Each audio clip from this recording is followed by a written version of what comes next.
변호사님, 임대차 보증금이 1억이 넘는데 그걸 반환을 받을 수 있을까요? 임대인 재산을 알 수 있는 방법은 없을까요? 했을 때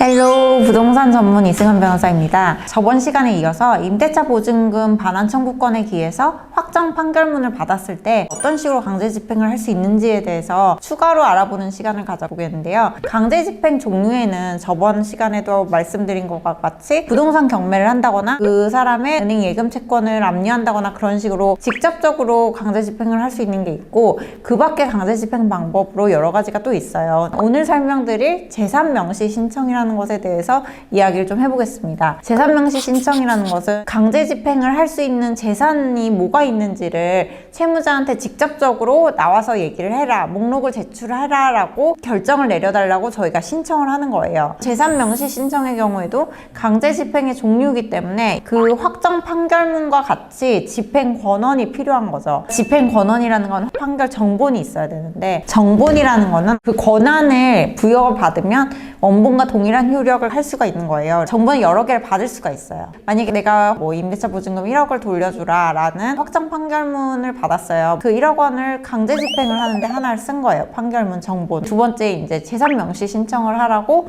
또 판결 정본이 필요한 거예요. 그러면은 법원에 사용증명원이라는 걸 발급받아서 법원에 정본을 하나 더 달라고 신청을 할 수가 있어요. 원본은 하나밖에 없잖아요, 종류가. 근데 정본은 계속해서 발급받을 수가 있는 거예요. 금전 지급을 청구하는 거에서 중요한 거는 제1항은 가집행할 수 있다라는 게 있어요.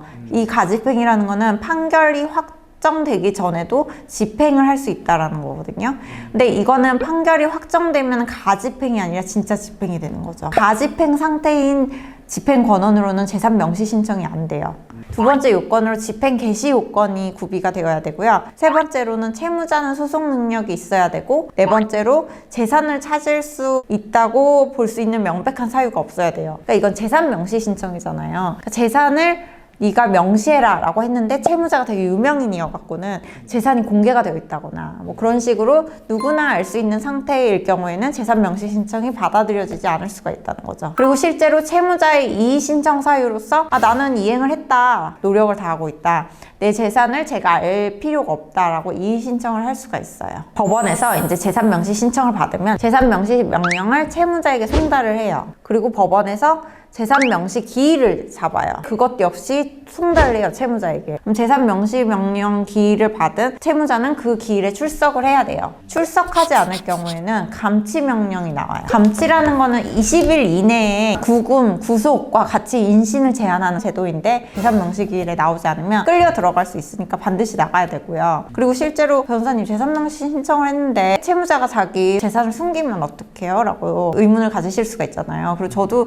재산 실제로 솔직히 밝힐까? 라고 생각을 했는데, 재산 명시 신청을 거짓으로 하거나 아니면 안 나오거나 여러 가지 그런 부분이 있을 때 3년 이하의 징역이랑 500만 원 이하의 벌금을 물을 수가 있어요. 그러니까 이걸 제대로 안 하고 거짓말을 하면은 형벌을 받아요. 이게 실제로 얼마나 효용성이 있는지는 모르겠는데, 일단 재산 명시 명령을 받으면은 그 자리에 나와서 그 얘기를 해야 된다라는 사실에 좀 압박감도 있을 수 있고, 그리고 실제로 송달을 안 받으셔서 안 나오시는 분들도 되게 많아요. 이런 경우 잘하면 민사집행법상 재산 명시 거부 사유로 인해서 벌칙까지 받을 수가 있어서 그 벌칙에 대해서 고소까지 하시는 분들이 있거든요. 실제로 벌금형을 받으신 분들도 있어요. 그렇기 때문에 이거 자체가 아예 효용성이 없는 제도라고는 말할 수 없는 거죠.